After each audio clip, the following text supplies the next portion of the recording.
Howdy, lieutenants and economists. The most volatile, evil, disgusting things on the planet, humans. If you have a video request, you can always go to assholeconsulting.com. Yeah, I am gonna charge you, kids. And that is the importance of not fucking up. You are such an asshole!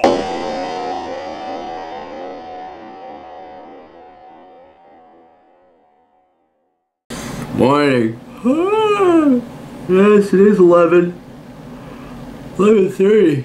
Just woke up. The reason I just woke up is I'm trying to, well, there's no booze anymore.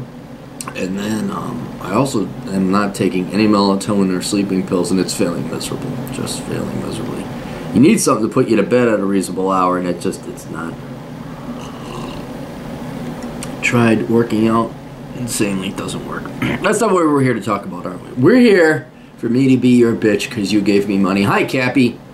You did a video a while back on don't bail out your baby boomer parents. He's a chief warrant officer, retired U.S. 3 combat tours. I didn't know if you want me to mention your name because you're look-upable, so I don't want to draw you any attention unless you want it. The subject is about BBRs and the Vietnam War. I was talking to my father a while back and asked, how did you stay out of the Vietnam War with the draft as an OIF vet? While not looking at me, he gave me a one-word answer, deferments. And that was the end of that conversation, which puzzled me, so I looked into it. I never got a deferment. The history of draft deferments goes back to World War II in Korea, but was very limited. You had to be in med school, not pre-med. A draftee could finish the senior year of college or finish their current semester, then finish school after they serviced their country with the GI Bill. There was also the Saving Private Ryan deferment if you or your other siblings were serving, which is still in place to this day and for good reason. So if you were not in one of these categories, like Joe Blow at the Edsel plant, Hollywood, or Elvis, you pretty much were screwed. The point I'm making is back in the 40s and 50s, everyone had skin in the game.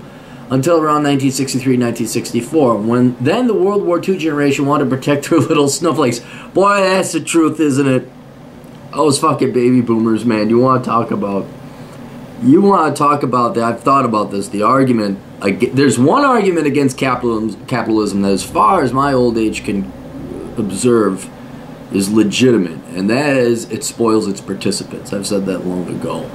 But you cannot spoil your children. You can't. That's the number one thing as a parent is you got to keep them in the dark if you're rich. You don't have to be rich. You know, in my day, it was the parents would borrow a shit ton of money to keep up with the other baby boomer fucktards, and their kids would have the fanciest clothes, and those clothes would be out of fashion next week. But and then they wonder, and I don't know what the hell happened with them. We don't have to do a conversation or a generational thing, but yeah. They were the first generation to protect their little snowflakes. The Teddy K's and Thaddeus's from the brutal blast furnace of reality and changed all the rules. The World War II generation was now in their late 30s and early 50s, and they turned the deferment on its head towards the benefit of their children coming of age to protect them. The chances in deferment was all you had to do was be in college, not major specific, and so the liberal arts exploded. Interesting. These people were not dumb, but as you, Aaron, observed, were lazy. 1960s, I would also say cowardly. I would also say that, man, we're not fighting the system. Like, shut up. I'm sure there were some intellectually honest people like, no, they had some genuine moral reservations or principles against going to Vietnam, but most of it, yeah, I don't charter hippies with having such deep intellectual thoughts or morality. You know, look, if you can't shave, you know, you gotta have some fucking beer. Don't tell me that, I really thought about the livelihood of the Vietnamese people and geopolitical politics and the... Fuck you. Basically, the hippies were the millennials. It's just they were black and white. That's it. There was no color photography back then. Calvin and Hobbes, everyone remember where his dad sells them. Oh no, color didn't come into existence until the 60s. Everything was black and white in the olden days.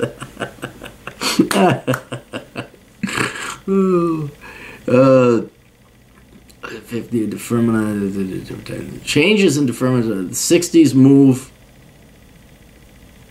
The 60s move on while the real men The 60s move on while the real men and women served their country in Vietnam and Europe, and the SJWs blazed through academia. That's true. 4 years later, 1967, graduating day. Now what? Don't worry, Ted K. You now have 2 semester deferments to get over the stress of Ivy League college. Then what? Teddy he asked if he could drown after banging a girl. Great news, Teddy. If you got application in on time, you get a 2-year deferment going to the Peace Corps. What a relief, Teddy says. Meanwhile, college campuses, the Tiffany's feminist majors that never bitch. Was there a women's studies major in the 60s? Or was that just kind of like folded under the sociology department? Never bitch about signing up for selective service in the draft. Plus, SJW's protests are taking off as the hate of the ROTC cadets. Their hippie fad starts, long hair for men. That way, if a GI starts college with short hair, you knew who he was. Takes a while to grow it out. Is that why they grew their hair out? So you knew you weren't... I thought it was just because they were lazy dipshits that didn't want to actually achieve anything of difference, so they just grew their hair out. Growing their hair out back then was like declaring that you were the 53rd type of gender, or you had some Durka mental disorder. Then the privileged virtue signalers could spit on them and call them baby killers. This was the beginning of the death of academia. The arts went to crap, and we went from Tony Bennett to Come On Baby, Light My Fire in less than 4 years. Guess what? The boys and girls, 3.4 million, don't buy records into a combat zone. 2 years later, 1969. 2 years later, the war in Vietnam rages on, and Thaddeus and Teddy K signed up for their 2-year Peace Corps mission to Cancun, Mexico, or some other resort. I couldn't make up this shit, Aaron. Is that where Ted Kennedy went? Did they go to Cancun, Mexico? So the elite baby boomers did all they could to avoid serving their country to serve themselves. 2 years later, 1971, moving forward, Ted Kennedy and Thaddeus returned from their mission in Cancun, Mexico, and the war in Vietnam escalates, and we've lost over 54,000 men and women in the war. God, what can we do to save the best and the brightest of the 1960s? They asked. You know who would have made a great leader would be my stepdad. That guy did, what was it, 7 tours in Vietnam, volunteered. You know, and it shows you that you can have this guy doesn't have a college degree, but it shows you could have all the world's college degrees, but if you don't have real world experience, you're not forged into some kind of tool, or you're not forged in any kind of intelligence, you're pretty much worthless. My stepdad, no college degree, but very wise, very sharp, even in this age. And, yeah, that'd be somebody I'd want on my team. I'd be like, yeah, you're on my team. Yeah, no, you're in command. Yeah, what do we do? He doesn't have his MBA. He couldn't be a leader.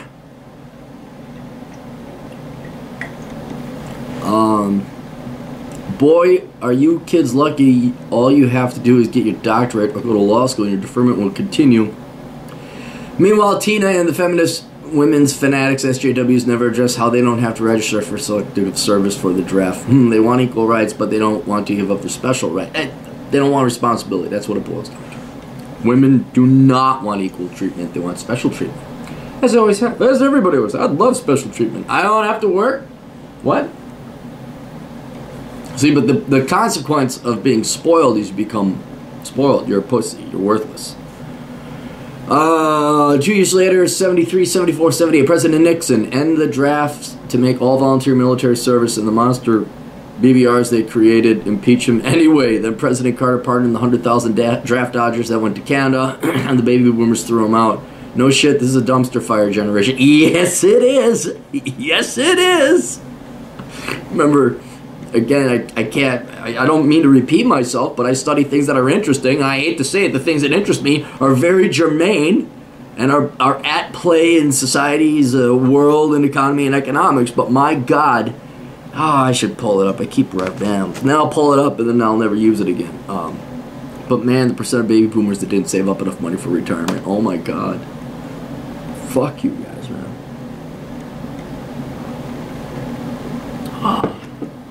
Beckloff was pissed off because some guy wrote an article about, oh, don't leave your kids any money. And I was laughing. I'm like, I didn't think the baby boomers had any money to leave. What inheritance. Aaron, are you sick? No, it's just this cough I've had since I'm 3 years old. Donate to my GoFundMe account, which doesn't exist. Go buy some books if you feel bad for my cough. Oh, now you're gonna ask me a question about the Vietnam War and the baby boomers. Approximately 3.5 million service members served in Southeast Asia, and nearly 60,000 men and women died. Don't trust anyone over 30, man. That's probably pretty good advice. The questions: Vietnam and the baby boomers. 1. Was this the beginning of the end of academia when in the 1950s only 15 to 20% actually went to college? Today, with all the liberal arts degrees, it's nearly 70%. I'm surprised it's that low. I thought everyone goes to college. Millennials can't find a job and are $100,000 in debt when they graduate. I don't think that was the end of the academia. I think the Red Scare under Joseph McCarthy, not that Joseph McCarthy did, but Joseph McCarthy was on it. My belief is that the Soviets, going back to the 50s, had already, and it's part of their playbook, is they already had infiltrated academia. And then I will also argue that academia has always been for the weaker intellectual minds, especially the liberal arts and humanities. Not your engineerings or your trades or your polytechnics, but it's fertile soil for parasitism and cowardice. I'm a professor. Fuck you. That's not a real job. I'm a social worker. Fuck you. I mean, these people. Oh, I'm a librarian. I'm a teacher. Don't tell me these are ironclad minds that have linear geometric logic and are thinking in deep philosophical. No, they're not. They're really not. And I also think there was a conscious effort, in addition to the selection bias of people that go into academia, where they did send people or co-opt people to be in academia and start spreading Marxist bullshit. And I remember, I mean, it was coordinated and conscious, where they're like, we're going to introduce diversity and global warming. I remember that happening in the 90s in college. And now with your privilege, I mean, these things are made up. They are made up purposely with a political agenda in mind. They're not to advance society. So I would say it started in the 50s.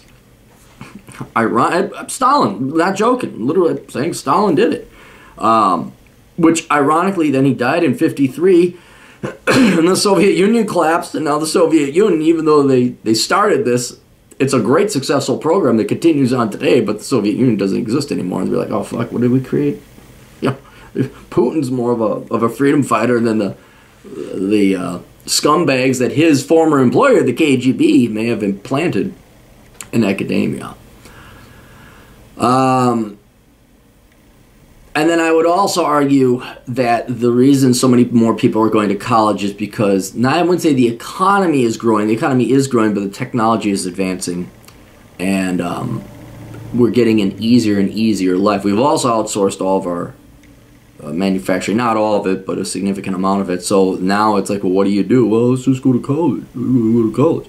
And there was also the naivete. So there's like 4 things happening here, but there's also the naivete where the baby boomers, hey, Bob went to college and I didn't. Bob makes money. Hey, all you kids go to college. I have 5 kids. All you kids go to college. Which you could kind of forgive them on their part because, you know, they're not that bright of a generation.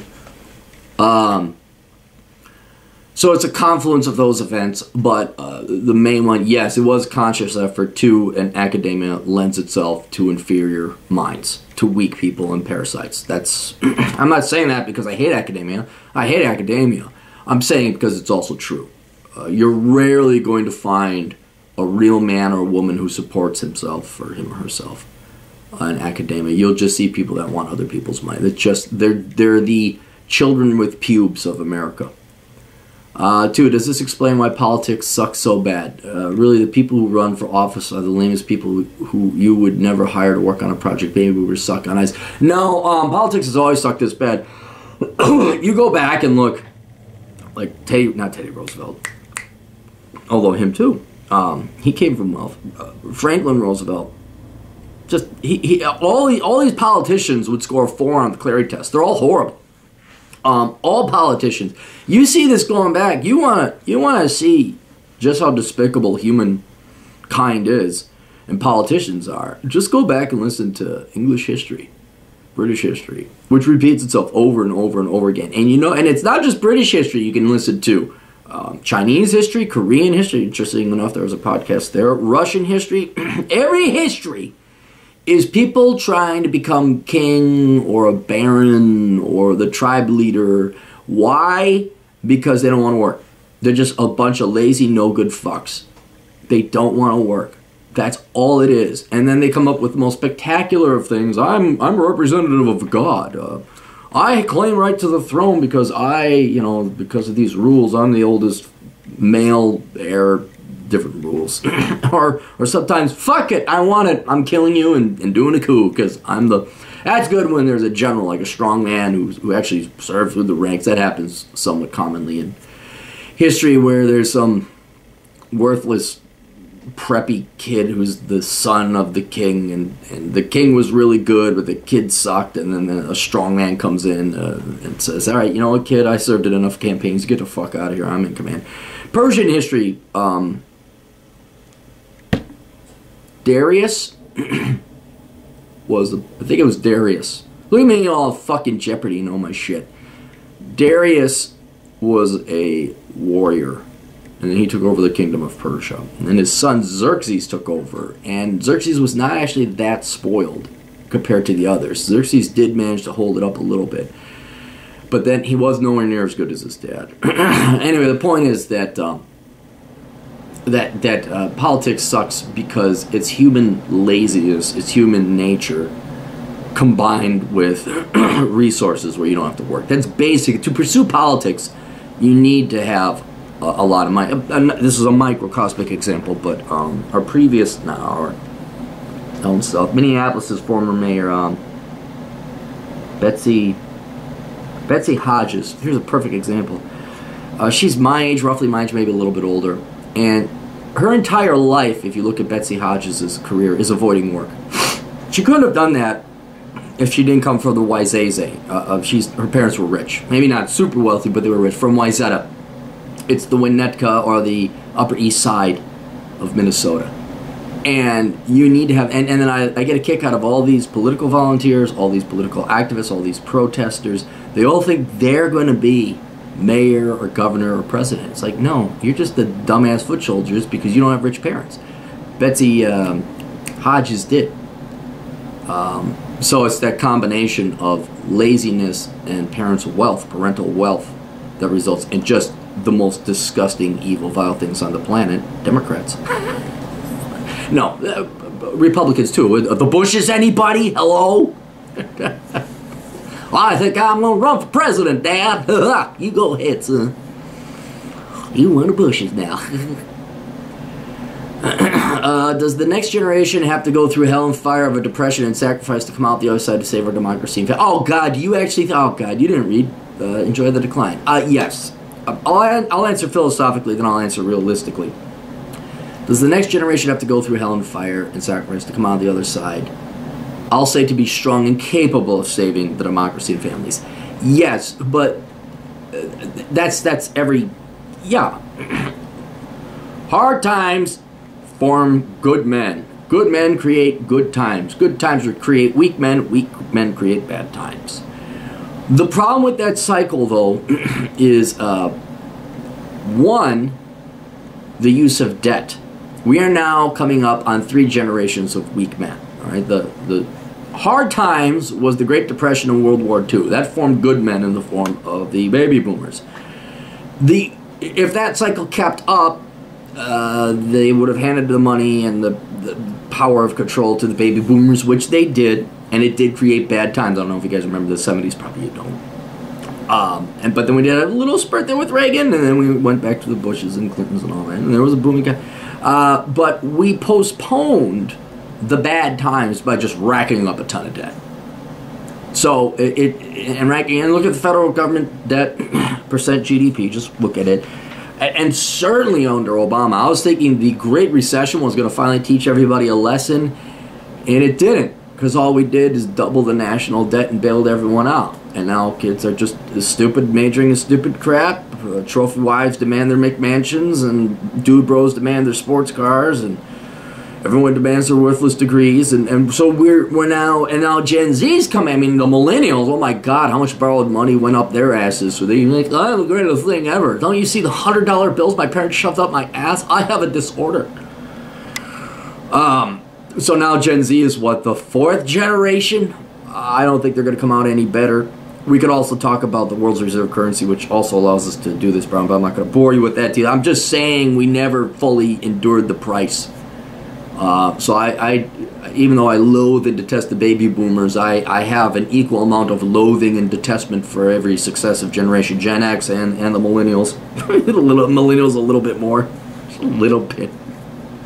Because they're imminently punchable. You just look like, oh, fuck. What the hell? At least the boomers had Raquel Welch. What the fuck do you got?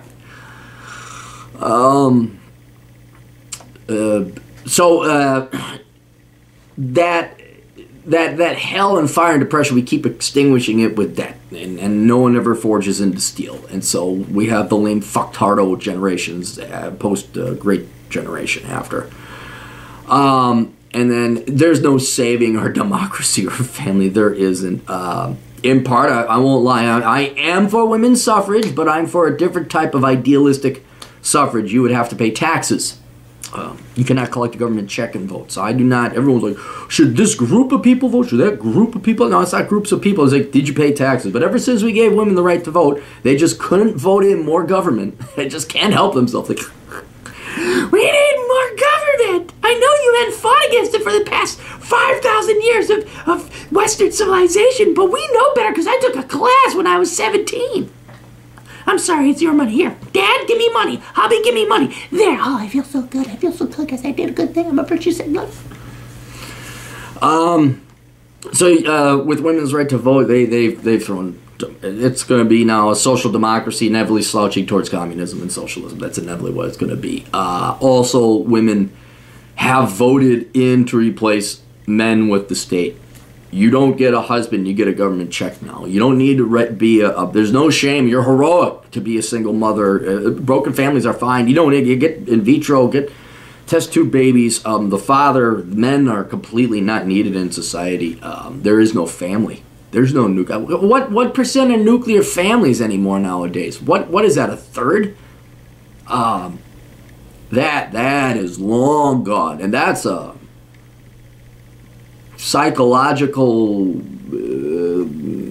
evolutionary reason. Maybe it's women and they're voting. It's I mean, you can say political because it's voting, but the reason why women vote to increase the state is evolutionary, Darwinistic, biological, biophysiological. They just want security and safety, and they do not, men are equally stupid in other regards, but women do not think about the consequences of their decisions. Very few women think beyond, well, I want free shit. That's it. That's very few. And what are the consequences? And what incentives does that provide men? Did men produce all of civilization? Did they account for the majority of economic growth and innovation? Well, fuck them. We don't need an incentive. They'll just keep on doing that without people, wanting to marry them or have kids or tits and ass. Let's all go tattoo ourselves up and put on fat rolls and look like walking donuts. Why is the economy slowing down? Until sex is introduced into economics, economists are all going to be wrong. They're going to be all wrong in their modeling. This is why economics is a laughable joke of the field. And you shouldn't major in until you introduce sex into economics, specifically youth and beauty of women. Every model, every theory you have will be wrong. I respectfully request a response. We'll pay for freight so line to the younger generations how life can suck. P.S. There's no free lunch. You gotta hit life like Rocky. I retired at 44. Outstanding. Okay, Cappy, name me a fistful of dollars. I don't know what these abbreviations are, guys. I was never in the military. I don't know what it is. I desperately wish I joined it. I know now. You couldn't handle it. Yeah, I actually could have. I could do basic now based on the standards I hear. Can't throw a grenade, my God. All right, that's it. Questions, answers, asshole consulting. I'm going to fill up some more coffee. We'll see you all later. Toodles.